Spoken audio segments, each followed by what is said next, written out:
ବନ୍ୟାରେ ବେହାଲ ବାଲେଶ୍ୱର। ସବୁଠାରୁ ଅଧିକ ପ୍ରଭାବିତ ହୋଇଛି ବାଲିଆପାଳ, ଭୋଗରାଇ, ଜଳେଶ୍ୱର ଓ ବସ୍ତା ବ୍ଲକ। ଲଗାଣ ବର୍ଷା ପରେ ଖୁଲି ରହିଛି ସୁବର୍ଣ୍ଣରେଖା। ବନ୍ୟା ଜଳରେ ବହୁ ଅଞ୍ଚଳ ଜଳବନ୍ଦୀ। ଗାଁ ରାସ୍ତାରେ ଅଣ୍ଟାଏ ଉଚ୍ଚରେ ଚାଲିଛି ପାଣି। ବହୁ ଅଞ୍ଚଳର ଘରେ ପଶିଛି ବନ୍ୟା ଜଳ। ଗାଁ ଜଳବନ୍ଦୀ ହୋଇଥିବା ବେଳେ ଏକର ଏକର ଚାଷ ଜମି ଜଳମଗ୍ନ। ନଦୀବନ୍ଧ ଉପରେ ଆଶ୍ରୟ ନେଇଛନ୍ତି ବିପନ୍ନ। ଜଳେଶ୍ୱରଠାରେ ବିପଦ ସଂକେତ ଉପରେ ପ୍ରବାହିତ ହେଉଛି ସୁବର୍ଣ୍ଣରେଖା। ନାକିନ୍ଦା ଓ ଛୋଟଖାନା ନଗର ନିକଟରେ ରାସ୍ତା ବୁଡ଼ିଛି। ବାଲିଆପାଳ କମରଦା ରାସ୍ତାରେ 3 ଫୁଟର ବନ୍ୟା ଜଳ ପ୍ରବାହିତ ହେଉଛି। ଗୋଟିଏ ଦିନ ପରେ ଜଳସ୍ତର କମିପାରେ ବୋଲି ଆକଳନ କରିଛି ଜଳସମ୍ପଦ ବିଭାଗ।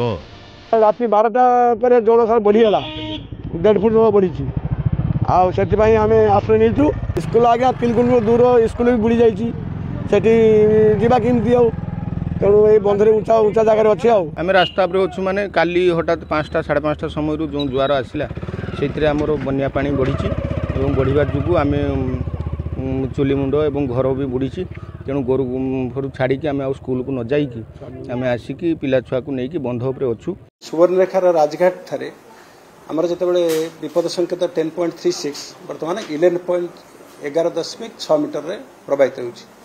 ଆଉ ବର୍ତ୍ତମାନ ଷ୍ଟାଟିକ୍ ମାନେ ଅଛି, ସ୍ଥିର ଅଛି। ବର୍ତ୍ତମାନ ଯେହେତୁ ସ୍ଥିର ଅଛି, କମିବ। ପୂର୍ଣ୍ଣମୀ ଯୋଗୁଁ ଟିକେ ନିଷ୍କାସନରେ ପ୍ରତିବନ୍ଧକ ହେଉଛି, କିନ୍ତୁ କମିବ।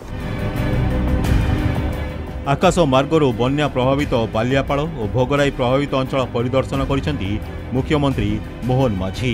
ପରେ ବାଲେଶ୍ୱରରେ ବନ୍ୟା ପରିସ୍ଥିତିର ସମୀକ୍ଷା କରି ସ୍ଥିତି ଅତ୍ୟନ୍ତ ଜଟିଳ ଥିବା କହିଛନ୍ତି।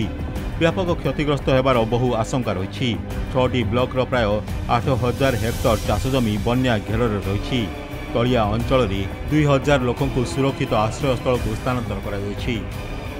ଲୋକଙ୍କୁ ଉଦ୍ଧାର କରିବା ପାଇଁ 8ଟି ଅଗ୍ନିଶମ ବାହିନୀ ଟିମ୍, 3ଟି ଓଡ୍ରାଫ୍ ଓ ଗୋଟିଏ ଏନ୍ଡିଆର୍ଏଫ୍ ଟିମ୍ ନିୟୋଜିତ ହୋଇଥିବା କହିଛନ୍ତି ମୁଖ୍ୟମନ୍ତ୍ରୀ। ଜିଲ୍ଲାପାଳଙ୍କ ସହ ବିଭାଗୀୟ ଅଧିକାରୀମାନେ ପରିସ୍ଥିତି ଉପରେ ନଜର ରଖିଛନ୍ତି।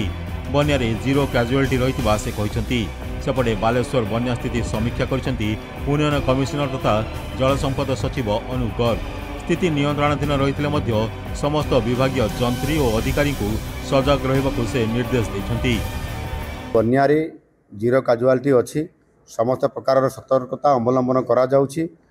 ଜିଲ୍ଲାପାଳଙ୍କୁ ସେଥିରେ 24 ଘଣ୍ଟିଆ ପହରା ଦେବା ପାଇଁ ମଧ୍ୟ ବିଭିନ୍ନ ଅଧିକାରୀମାନଙ୍କୁ ସେ ନିଯୁକ୍ତି କରିବା ପାଇଁ ତାଙ୍କୁ ପରାମର୍ଶ ଦିଆଯାଇଛି। ମୁଁ ଆଶା କରିବି ନିଶ୍ଚିତ ଭାବରେ खूब कम समय भितर अर्थात मत लगुच आ गोटे दिन भितर यह स्वाभाविक अवस्था को आसब एवं परवर्ती पर्याय जो साप कामुड़ा एवं आमर डायरिया ये जो होबार संभावना थाई ताकू मध्य एडवांस किभली भाव में मोबिलाइज करा जिवो सेथिपाई सीडीएम को मध्य परामर्श दिया जायछि। सेमाने तार उपयुक्त पदक्षेप नेबे।